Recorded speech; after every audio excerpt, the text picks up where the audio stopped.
6월 달에는 우리가 신앙생활하면서 어떤 장벽들을 좀 넘어야 하는지 좀 이 얘기를 좀 여러분들에게 해보려고 하는데, 첫 번째는 우리의 상황과 환경에 대해서 이야기하고요. 이제 이런 내용을 이제 2009년에 원고 쓴 훈련이라는 책에서 다루고 있는데, 한번 여러분들에게 15년 지났으니까 새로운 버전으로 좀 전하려고 합니다. 상황을 넘어서 뭐 이런 식으로 유튜브에다가 좀 검색을 했더니 제일 위에 뜨는 영상이 아이가 엘리베이터에 갇힌 상황에서 어떻게 탈출하는가에 대한 이런 영상이 떴어요. 그래서 이제 그 영상을 봤는데, 초등학교 갈 만한 무렵에 그런 아이가 이제 자전거를 타고 이제 엘리베이터에 혼자 탔는데 엘리베이터가 작동을 안 하는 겁니다. 그래서 이제 엘리베이터에 갇히게 됐고요. 이 아이가 이제 그때부터 빠져나올 때까지 어떻게 하는지에 대해서 이렇게 이제 영상에 담겨 있어요. 처음에는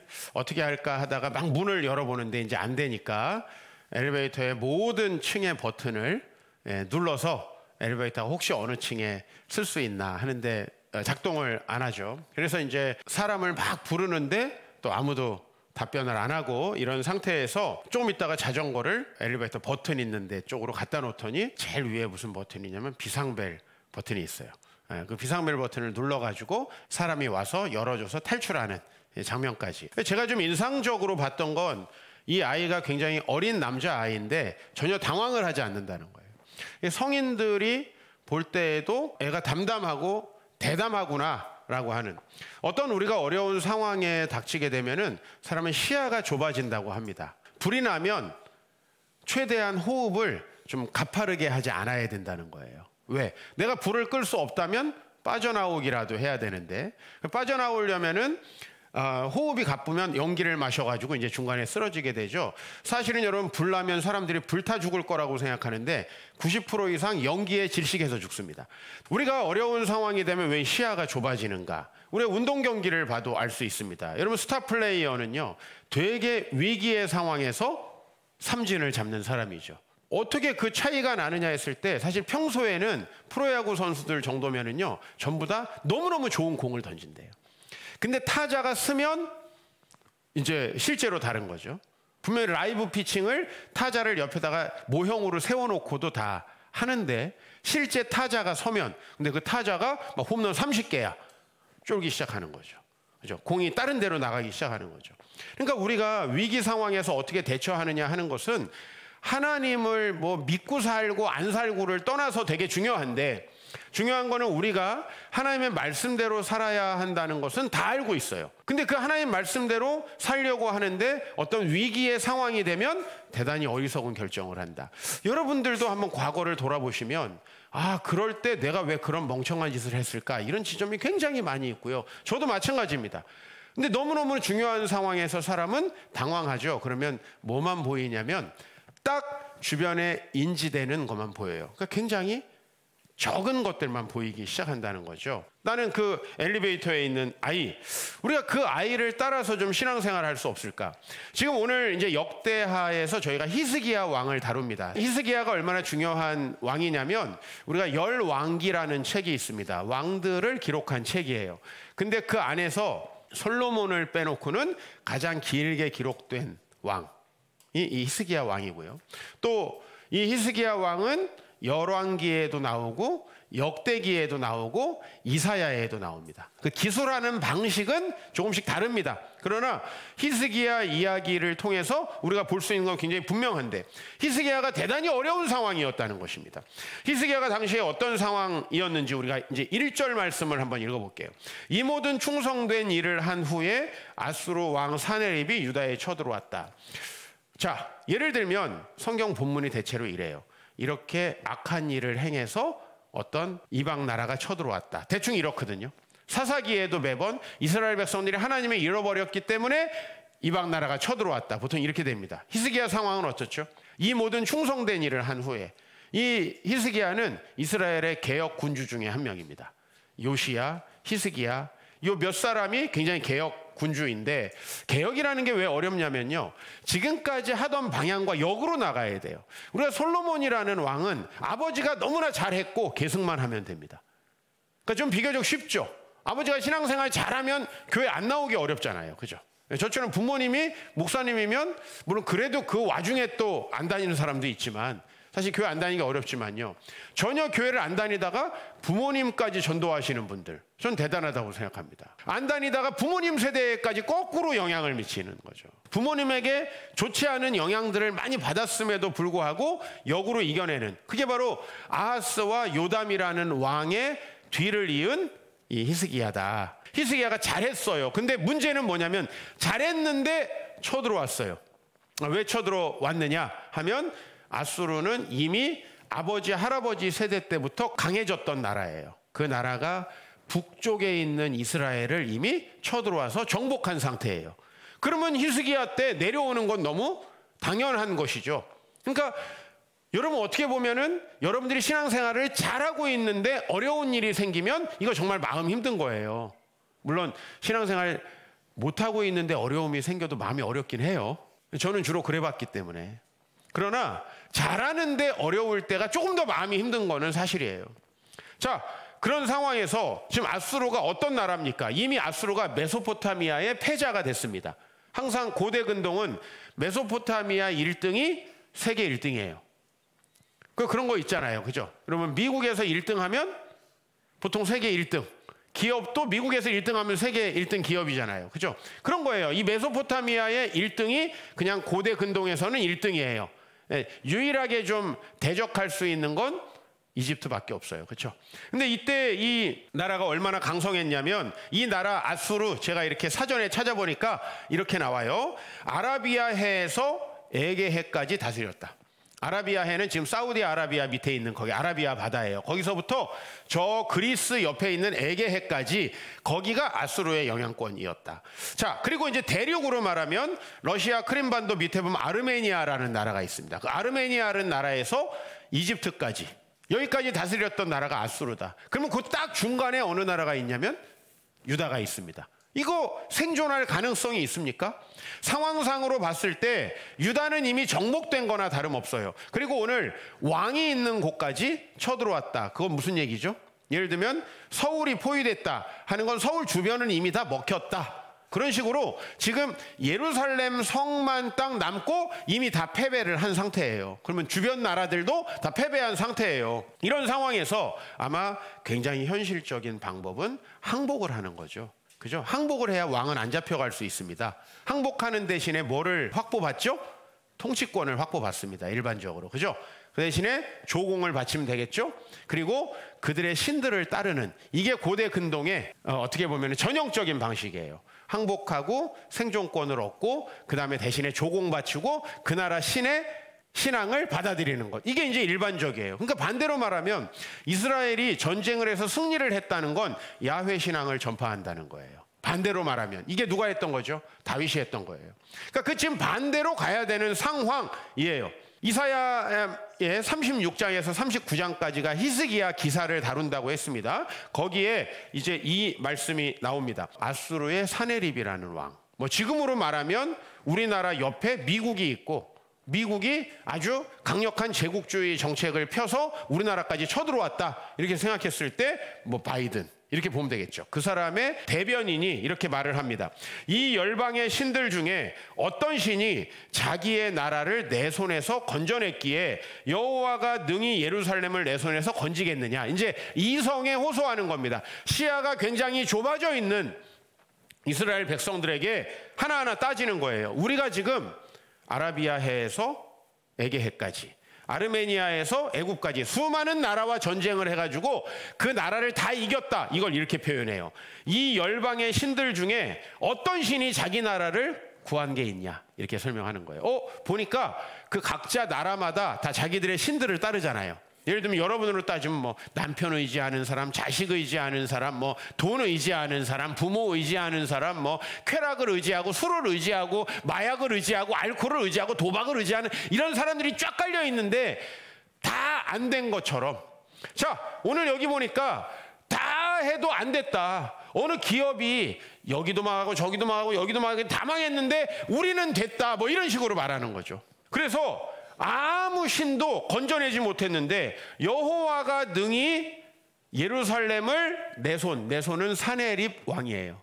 예루살렘을 내 손에서 건지겠느냐? 상식적으로 보니까 어느 나라도 그 손아귀에서 건짐받지 못했는데 건져내게 될 가능성이 희박해 보이죠. 자, 그럴 때 이제 히스기야가 어떤 심정이었겠습니까? 근데 히스기야는 뜻밖의 신하들에게 이렇게 말을 합니다. 너희는 마음을 강하게 하며 담대히 하고 아수르 왕과 그를 따르는 온 무리로 말미암아 두려워하지 말며 놀라지 말라. 우리와 함께 하시는 이가 그와 함께 하는 자보다 크니 그와 함께 하는 자는 육신의 팔이요 우리와 함께 하시는 이는 우리 하나님 여호와시니라. 반드시 우리를 도우시고 우리를 대신하여 싸우시리라. 여기까지요. 히스기야가 이 말을 하는 거예요. 근데 저는 히스기야 이 말씀 들으면서 저도 이제 작은 공동체지만 리더로 부름 받았잖아요. 작은 몇 명 안 되는 가족이지만 어쨌든 부양가족 5명. 제가 그 공동체의 리더로 부름을 받아서 이 히스기야를 읽으니까 좀 다르게 느껴지고요. 저희 아버지가 좀 생각이 났어요. 제가 초등학교 들어갈 무렵인데 저희 아버지께서 그때 사실은 기도원에서 이분 저분 기도해 주시다가 한 분이 돌아가신 사건이 있었다. 제가 예전에 한 말씀드린 적이 있죠. 그래서 아무 죄도 없이 구속수감돼서 무죄 판결 나서 나오실 때까지 4개월 동안 교도소에서 감옥 생활을 하신 얘기. 제가 이 얘기를 언제 알게 됐냐면 10몇 년이 지난 다음에 알게 됐어요. 그때 저희 아버지의 친구라고 엄마가 말해주셨던 양쪽에 팔짱을 끼던 그 두 분 경찰들이었다는 걸 제가 나중에 알게 됐어요. 왜냐면 저희 동생들은 어리고 철이 없을 때 자고 있었고 저는 아버지가 잠깐 오셔가지고 어머니에게 무슨 말씀을 하시고 나가셨어요. 어머니가 걱정스러운 표정으로 따라 나가셨고 저도 따라갔는데 아버지가 나란히 친구분들과 같이 가시는 그 장면이 기억났었는데 그 장면이 친구들이 아니었고 경찰들이었고 그때 이제 아버지는 수원교도소로 가는 과정이었는데 저희 아버지가 그리고 나서 인생의 가장 어려운 시기를 겪습니다. 저희 생활비가 없잖아요. 그러니까 아버지가 무죄로 풀려나셨지만 이제 저희는 사월세 보증금도 없는, 지금으로 말하면 여러분 청년들 월세 얻으려면은 1,000만 원은 있어야 되잖아요. 그죠? 1,000만 원. 그 돈도 없는 상황이 된 그 상황이었죠. 근데 제가 지금 이렇게 돌이켜서 생각을 해보니까 아버지는 한 번도 힘들다, 어렵다, 목회를 못하겠다 이런 내색을 하신 적이 없고 저에게 이제 이 사건에 대해서 이야기하시면서 인생의 교훈을 주시던 그 밤은 제가 대학생이 됐을 때였고 그리고 그때 아버지께서 하신 말씀 저에게 굉장히 감동적이었고 제가 지금 아버지가 된 입장에서 목회를 하는 입장에서 보니까 아버지가 그 아버지 됨을 포기하지 않으시고 그리고 아버지가 목회도 포기하지 않으신 채로 그때까지 계셨다라고 하는 게 제가 좀 새롭게 다가오는 것이죠. 포기하고 싶고 절망하고 싶고 상황으로 따지면 저희 아버지가 예수 전혀 안 믿는 우리 이씨 집안, 그 다음에 더 안 믿는 황씨 집안하고 이렇게 결혼해가지고 엉망진창이었죠. 가면 절, 부정 뭐 이런 것만 어렸을 때 친척들에게서 볼 수 있는, 그리고 맨날 근심 걱정하고 이런 것들이 막 몸에 배 있는, 저는 막 근심 걱정하는 분들하고 있으면은 제가 이렇게 종인데 물을 먹은 종이같이 돼요. 막 흐물흐물. 너무 그게 저한테는 힘든데 그런 환경 속에 우리 부모님이 사시다가 나오셔서 개척을 하시고 그랬으면은 좀 하나님 잘해 주셔야 되는 거 아니에요? 이 충성된 일을 한 후에 아수르 왕 사네립이 쳐들어왔다. 저희 아버지가 잘하신 건 그걸 어떻게 버텼나? 그리고 왜 힘들다 어렵다 하면서 술 마시는 모습 한 번도 안 보여주셨나? 왜 그 목회를 포기하지 않았나? 나중에 제가 그 나이에 엄마 근데 아빠는 왜 목회 포기했어? 그때 너무 어려운 사건이 있는 바람에 아버지가 낙심했어. 왜 이런 말씀 저에게 전해주시지 않는 상황이 됐는가 생각을 해보니까 히스기야의 마음이 너무 이해가 되는 거죠. 사실 이 역대하 본문은 히스기야를 가장 긍정적으로 묘사한 본문이에요. 그러니까 이 세 본문이 다 달라요. 열왕기하, 역대하, 이사야. 근데 가장 히스기야를 긍정적으로 묘사한 본문이 역대하 본문이에요. 다른 책들을 보면 히스기야가 베옷을 입었다, 근심하며 걱정했다, 이런 얘기가 다 나옵니다. 왜 아니겠습니까? 여기서 자기가 지금 아수르에 대항하다가 사로잡히면 어떻게 되겠어요? 뭐 거의 대부분 죽을 가능성이 높겠죠. 그리고 자기 자식들 어떻게 되겠어요? 다 죽겠죠. 그런 상황이 지금 눈앞에 뻔히 놓여 있는데 이사야 선지자가 뭐라고 하냐면 하나님께서 도와주실 것이다. 왜요? 히스기야는 지금 벌을 받을 이유가 없죠. 히스기야에게 생긴 상황은 누구 때문에 생긴 거예요? 조상들 때문에 생긴 거예요. 히스기야는 지금 하나님의 벌을 받을 이유가 없어요. 그러니까 이사야가 기도하면서 깨닫게 된 건 뭐냐면, 이것은 하나님께서 히스기야를 믿음으로 승리하게 하는 사건일 것이고, 하나님은 이 사건에 대해서 분명히 히스기야를 도와줄 것이라는 거예요. 그러니까 이런 생각은 영적인 생각을 하는 사람만 가능해요. 아닌 사람들은 100% 야, 지금 36전 36승 36KO 챔피언이 지금 내 앞에 서 있다. 지금 개겼다간 뒤진다. 딱 이 상황이에요. 다 이겼어요, 아수르가. 근데 여기서 싸우다 잡히면 죽는 거예요. 왜 왕들이 항복을 합니까? 왜 몽골 징기스칸은요 5번 정도밖에 큰 전투를 안 했대요. 왜요? 대부분은 환영합니다, 징기스칸 이래가지고 다 넘어갔다는 거예요. 그 대신에 개기다가 걸리면 정말 작살을 내버리는 거죠, 왕들부터. 그러니까 그게 무서워가지고 소문이 나는 거죠. 징기스칸한테 싸우려면은 너 확실히 이겨야 된다. 잘못하면 죽는다. 뼈도 못 추린다. 그럼 아니, 나 그냥 항복할래. 그게 낫잖아요. 그죠? 100% 항복하는 거지. 자, 그런데 이사야는 이 말씀을 주는 거죠. 하나님께서 분명히 함께 하시고 이길 것이다. 자, 그러니까 히스기야가 어떡하죠? 역대하 32장 4절 5절. 히스기야는 전쟁을 준비하는 일상을 살아갑니다. 같이 읽어보겠습니다. 이에 백성이 많이 모여 모든 물 근원과 땅으로 흘러가는 시내를 막고 이르되 어찌 아수르 왕들이 와서 이 많은 물을 얻게 하리요. 즉 이제 그래도 이스라엘은 요새고 위쪽에 있는데 거기 있는 샘에서 물이 밑으로 흘러내려가지 못하게. 왜요? 최대한 물 싸움이잖아요. 물과 보급의 싸움이잖아요. 그죠? 이 나폴레옹과 러시아 알렉산드르 1세가 전쟁했던 1812년 전투, 사실 러시아가 승리했다라고 하기도 그렇고 나폴레옹이 승리했다고 하기 어렵습니다. 왜냐하면 모든 전투에서 러시아가 졌어요. 근데 나폴레옹의 병력은 거의 대부분이 몰살을 하고 5만 명만 돌아갔어요. 그럼 누가 이긴 거예요? 사실 이제 서로가 자기네들이 이겼다고 하는 전쟁이에요. 근데 나폴레옹의 군대가 진 이유는 뭐냐면 러시아에 너무 깊이 들어가서 추위에 못 나온 거죠. 그렇죠? 그래서 물과 먹을 것이 공급이 안 되다 보니까 알렉산드르 1세가 한 건 뭐냐면은 마을에 있는 곡식 같은 거를 최대한 가지고 나머지는 불태우고 후퇴한 거예요. 그러니까 러시아가 나폴레옹은 야, 승리했다, 여기도 차지했다, 저기도 차지했다, 막 저 모스크바까지 갔는데 사실은 뭐 약간 함정처럼 된 거죠. 그냥 날씨가 몰살을 시킨 거예요. 이 물 근원을 막는다는 건 되게 중요한 거고, 그 다음에 두 번째는 성벽을 보수하고 그 다음에 외성을 쌓는 거예요. 그러니까 최대한 빨리 못 들어와야 되잖아요. 들어오면 끝나는 거예요, 공성전은. 왜냐하면 바깥은 이미 다 아수르가 정복하고 있어요. 그러니까 이 성이 무너지면 끝나는 거예요. 그러니까 여기를 보수해요. 그리고 무기와 방패도 최대한 만들어요. 자, 그리고 제가 질문해 볼게요. 만들면 이기나요? 만들면 이겨요? 아니에요. 아수르는 그 정도 이렇게 만들어서 이길 수 있으면 만들었죠. 근데 이 행동이 왜 중요한가라고 하냐면요, 여러분 마음에 소망이 있고 미래에 대한 믿음이 있는 사람은요 이렇게 행동해요. 우리가 옹달샘 가보면 노숙자분들 여러분 만나시잖아요. 이 노숙자분들의 문제는 뭐냐면 마음이 망가진 거예요. 사실 그들을 위한 사회복지 체계도 있고 그들은 약간의 일만 하면 최저연봉이긴 하지만 돈을 받을 수가 있어요. 약간의 일만 하면. 여러분들처럼 상사가 쪼지도 않아. 왜? 공공근로거든.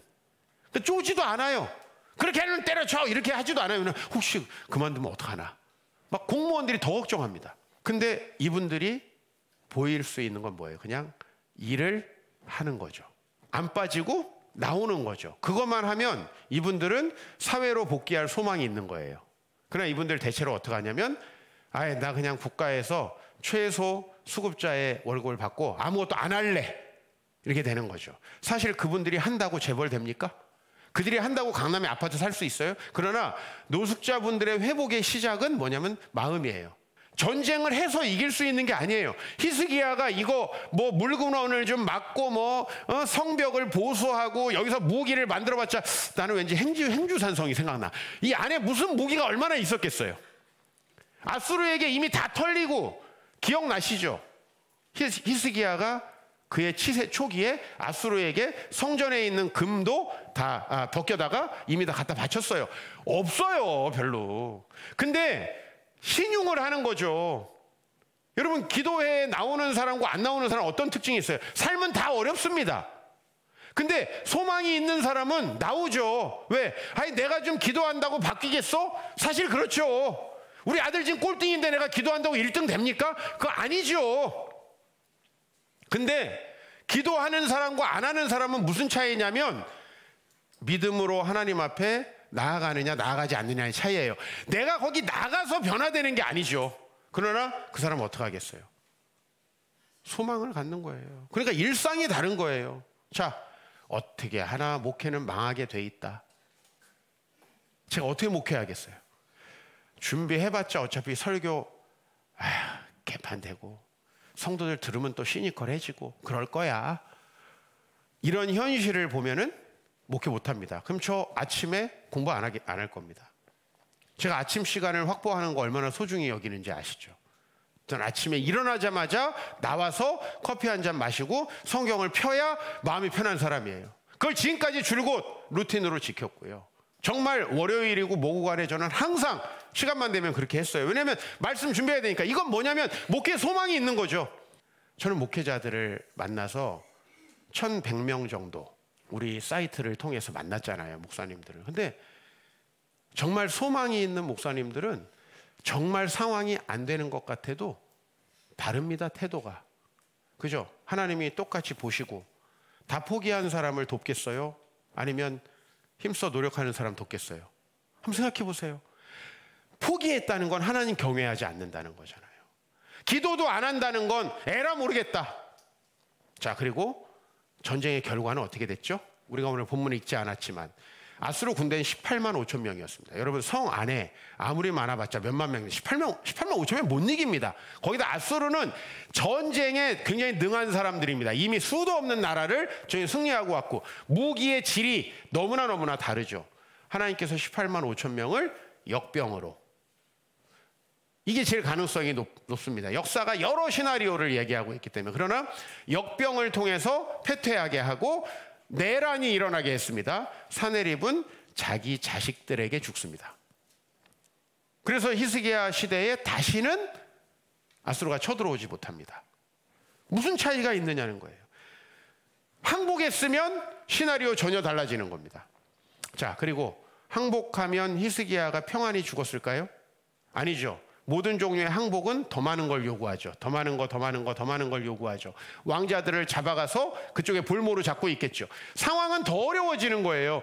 우리가 믿음으로 작은 일에 대처하지 못하면 상황은 훨씬 더 심각하고 어려워지는 거예요. 한번 결혼해서 지금 가정이 믿음으로 하나 되지 못하신 분들, 결혼하기 전에 내가 믿음으로 좀 결단했다면 어떨지 후회하라는 건 아닙니다.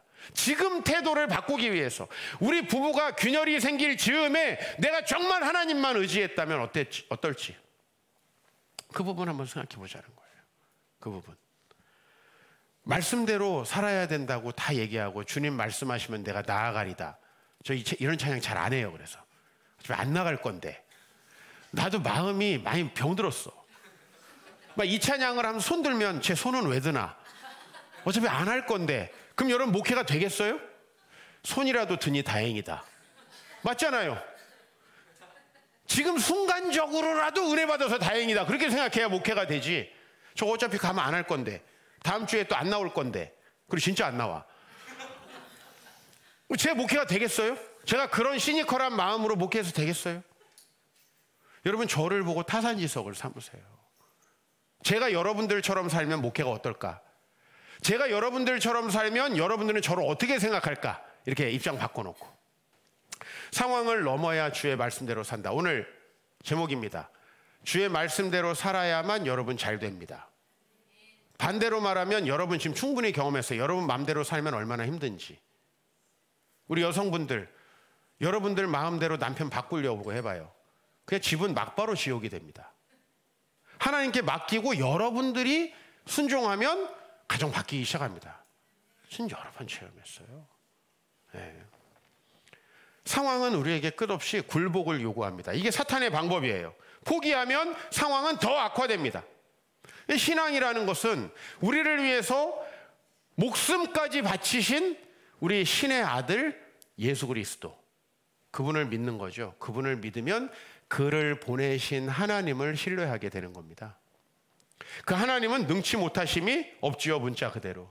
그래서 우리에게 상황이 닥칠 때 하나님의 뜻을 생각해 보는 겁니다. 히스기야는 누구에게 신하를 보냈냐면 이사야 선지자에게 신하를 보냈습니다. 어떻게 해야 되는가? 여러분이 목양실에 올 때 태도가 되게 중요합니다. 전 하나님은 아니지만 목양실에 올 때 태도 어떻게 할까요?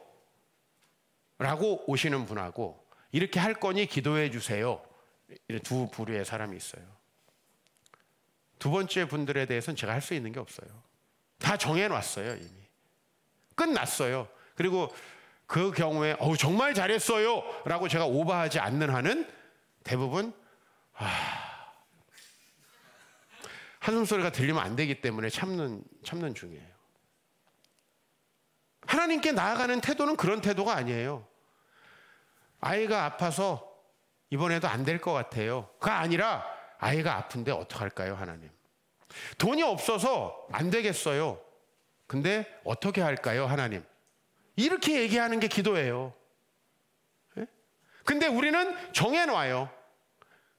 여러분 저에 대한 태도를 보면 알 수 있어요. 왜? 여러분이 저에게 나올 때 그래도 가장 진지하잖아요. 그때 이미 결정해버렸다는 건 끝나는 거예요. 예수 그리스도께서 우리에게 주신 말씀들은 주님의 복음을 위해서, 주의 말씀을 위해서 가족도 자기 목숨도 버려야만 목숨을 구원할 수 있다. 여러분 이렇게 얘기하면 난 목숨은 못 걸어요. 전 목숨을 걸으라는 게 아니에요. 무슨 도박합니까? 손모가지 걸고. 저 그런 얘기하는 거 아닙니다. 걸어야만 목숨을 지킬 수 있다라는 거예요, 예수님은. 예?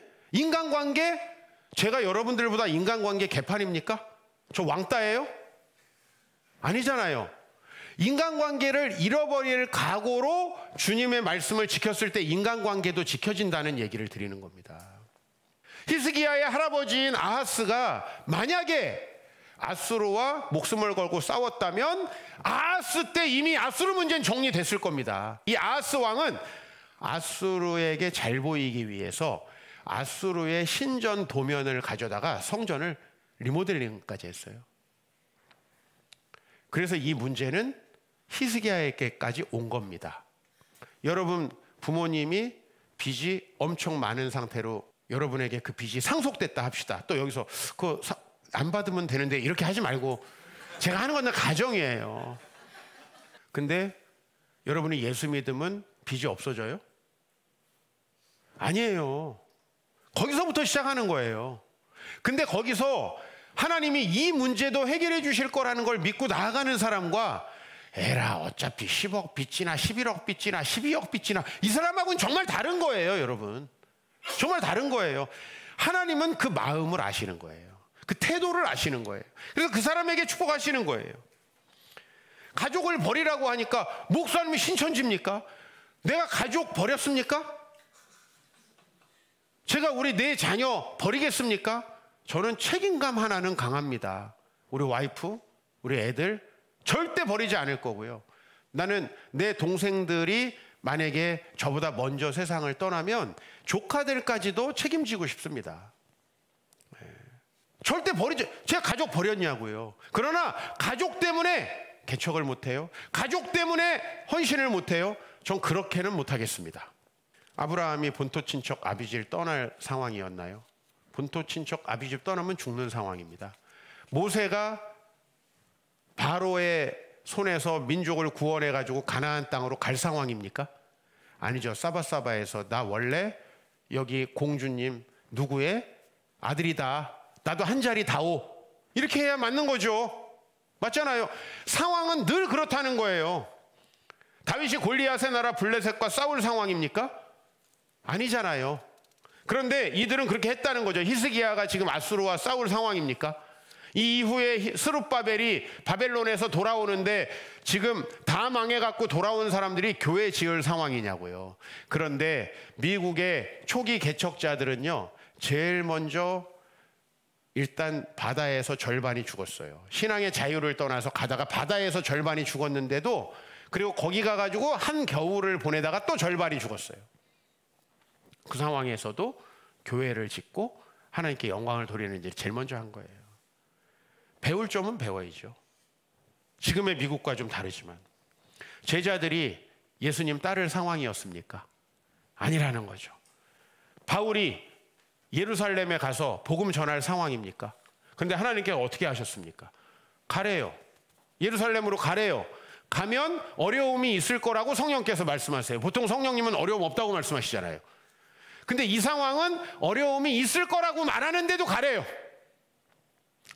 가라니까 갔어요. 그리고 사도 바울은 자기가 이제 재판을 받게 됐어요. 그 재판을 받게 될 때 1심 결과가 요새로 말하면 안 좋게 나왔어요. 그러니까 나 사실은 로마 시민권자예요. 평소에 놀러 가고 연금 받을 때 로마 시민권 사용한 게 아니고 그때 로마 시민권을 얘기하고요. 그래서 로마 황제에게로 호송됩니다. 근데 호송이 되면서 사도 바울은 사실 죄수에서 자유인이 돼요. 정신적으로. 왜? 그 배에 있는 모든 사람들이 사도 바울을 자유인 뿐만 아니라 우리들의 리더로 인정하게 됩니다. 그 이유는 풍랑이 일어났는데 선장은 가야 된다 하는데 사도 바울이 뭐라고 하냐? 가면 모든 걸 잃어버릴 것입니다. 죄 뭐라는 거야? 선장이 갔는데 진짜 모든 걸 잃어버려요. 그래서 그 다음엔 선장이 물어보는 거예요. 어떡할까? 어떡할까? 저번에 안 했잖아요. 재연하는 거예요. 저번에 제가 시킨 대로 안 했잖아요. 아, 이번에 할게. 말하면 진짜 할 거예요? 안 할 거면 안 하고. 왜냐면 사도 바울은 저하고 성격이 비슷할 걸로 예상이 돼요. 개척도 했고. 이번에 진짜 할게. 이번에 요 섬에 멈추세요. 섬에 멈췄어요. 갔는데 항상 요럴 때 추장 아들이 아프던지 이런다고. 하나님이 하시는 일은 되게 비슷해. 우리나라에 알렌 선교사가 들어왔을 때 누가 자상을 입었죠? 명성황후의 동생 민혁이 자상을 입습니다. 그죠? 그럼 침 놓을 수 있어요? 침 놓을 수 있냐고. 이건 진짜 한의로 안 되는 거잖아요. 알렌이 고쳐버립니다. 그리고 광야원이 세워지고 놀라운 역사들이 일어나는 거죠. 선교 역사에. 하나님 하시는 일은 그래요. 그러니까 사도 바울은 지금 죄수로, 이게 뭔가 예루살렘에 괜히 가라 그래가지고 죄수로 잡혀가는 게 아니라 VIP 대접을 받고 배에서 내립니다. 왜? 그 추장을 또 고쳐요. 또 배에 물려가지고 죽을 건데 고쳐요. 그러니까 사도 바울이 막 그런 놀라운 역사들을 이루면서 가니까, 이거 제가 좀 각색한 겁니다. 성경 그대로 얘기한 게 아니라 각색한 거예요. 그러나 내용은 비슷할 거예요. 그래서 사도 바울은 로마에 가서 사실은 자유인의 신분으로 2년간 말씀을 가르칩니다. 그러니까 자유인의 신분이라는 건 감옥에 갇혀가지고 막 맞고 이게 아니라 그냥 여기 이 집에서 나오지는 마세요. 그 정도 상태에서 손님 다 받아. 거의 살롱을 이룬 거죠. 성경 공부 다 받아. 그래서 2년 동안 한 거예요. 그 내용이 사도행전 27장 28장에 나오는 거예요. 여러분, 그 상황을 넘어서면 하나님께서 기적을 일으키신다는 거예요. 히스기야 18만 5천 명을 이긴다는 거예요. 우리의 상황은 수시로 변합니다. 여러분, 좀 내가 섬기려고 하면은 허리가 아파요. 이상하게 그렇습니다. 이번 주부터 열심히 해야지. 근데 어느 집사님이 나를 또 확 속을 긁어요. 그죠? 이상해요. 그리고 막 마음속에 그거 하면 죽을 것 같은 그런 힘든 마음이 막 생겨. 여러분, 직장 들어가면 예수 믿기 좋은 환경이 돼요? 아니에요. 직장 들어가실 분들 각오하고 들어가셔야 돼요. 결혼하면요. 결혼하면 헬조선이 어딘지 경험할 수 있게 돼요. 자녀를 낳으면요. 자녀가 우상이 돼가지고 예배 이런 건 다 뒷전이 돼요. 어떤 분들은 내가 높은 지위에 올라가면 하나님 열심히 섬기겠습니다. 승진하고 연봉 높아지면 교회에 오는 시간 줄어요. 이건 거의 100%예요. 내가 진짜 마음을 먹지 않으면. 여러분, 유명해지면 교만해질 가능성이 많아요? 겸손해질 가능성이 많아요? 아니, 안 높아진 분들도 이렇게 교만한데 우리가 뭐라고. 근데 우리는 늘 상황에 맞춘다고. 상황에.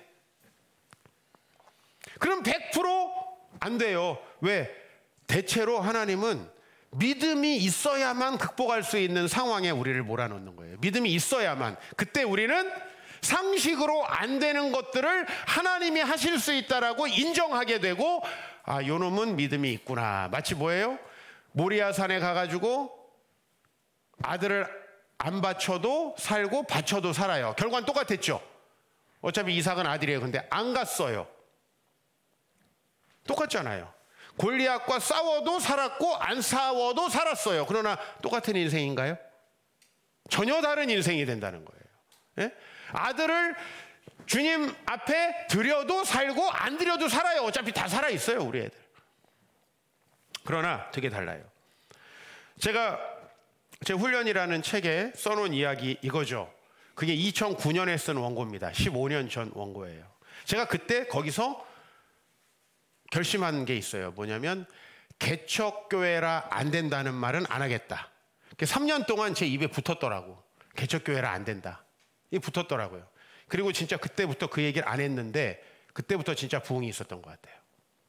그리고 제가 분노의 챕터, 그 다음 챕터예요. 분노의 챕터에서 와이프에게 집안에서 냄새나는 것과 관련해서 화를 내지 않겠다고 결심했어요. 중요한 건 조건을 달았다는 거예요. 그냥 화는 내요. 그러나 냄새에 관련해서 화는 안 내겠다. 아직 제가 절대 안 내겠다 이걸 결심 못 하겠어요. 준비되면 얘기할게요.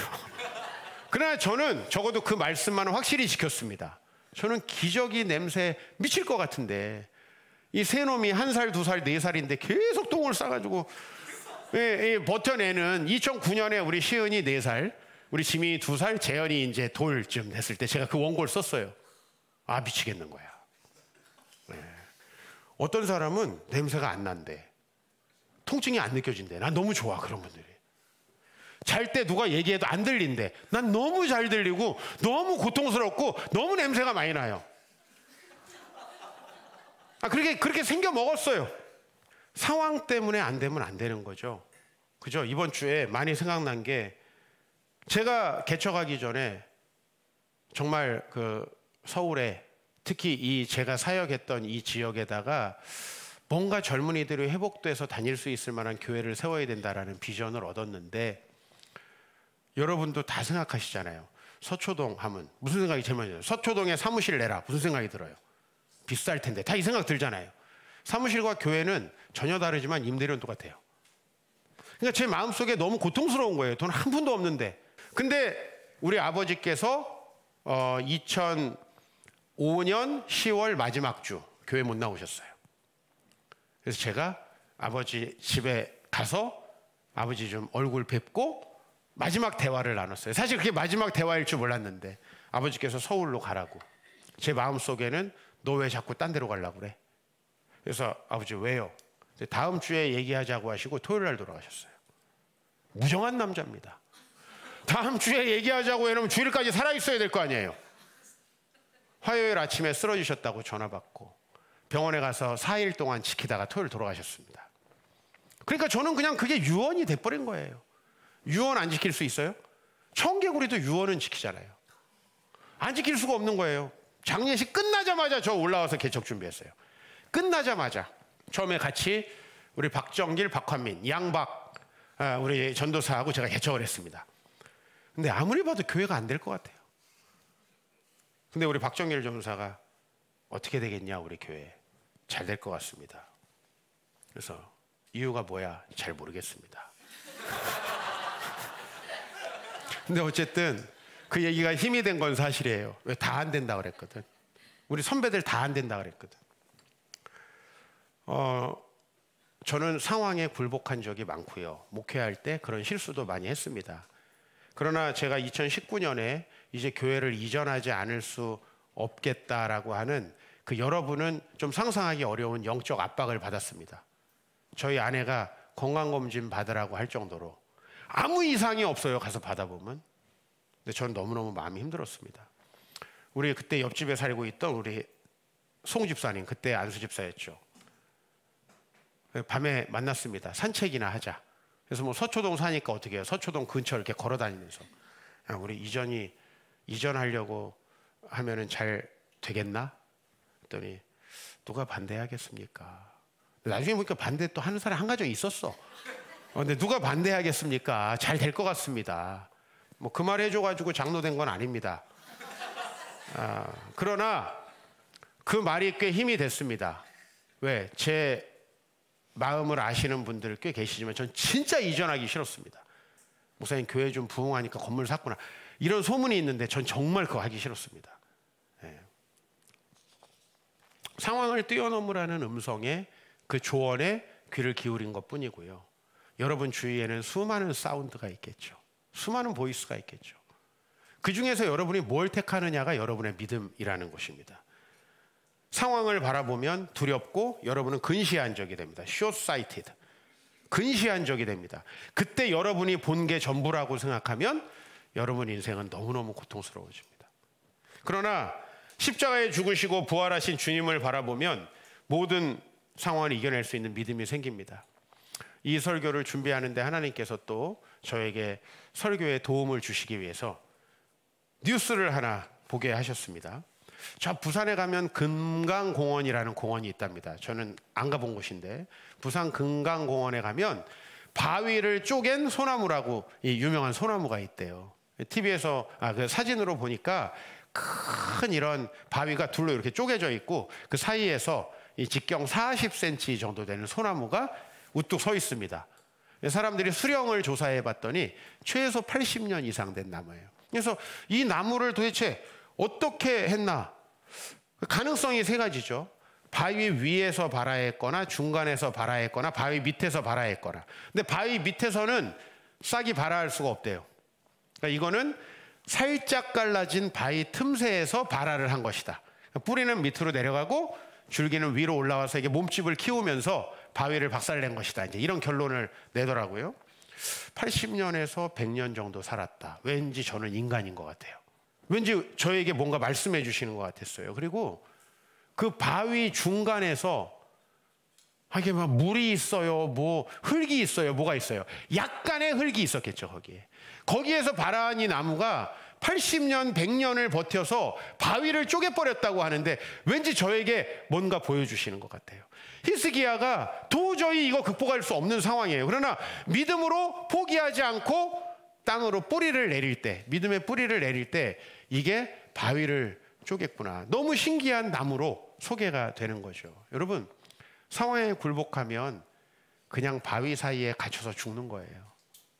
바위를 뚫고 나올 수 있는 힘은 믿음입니다.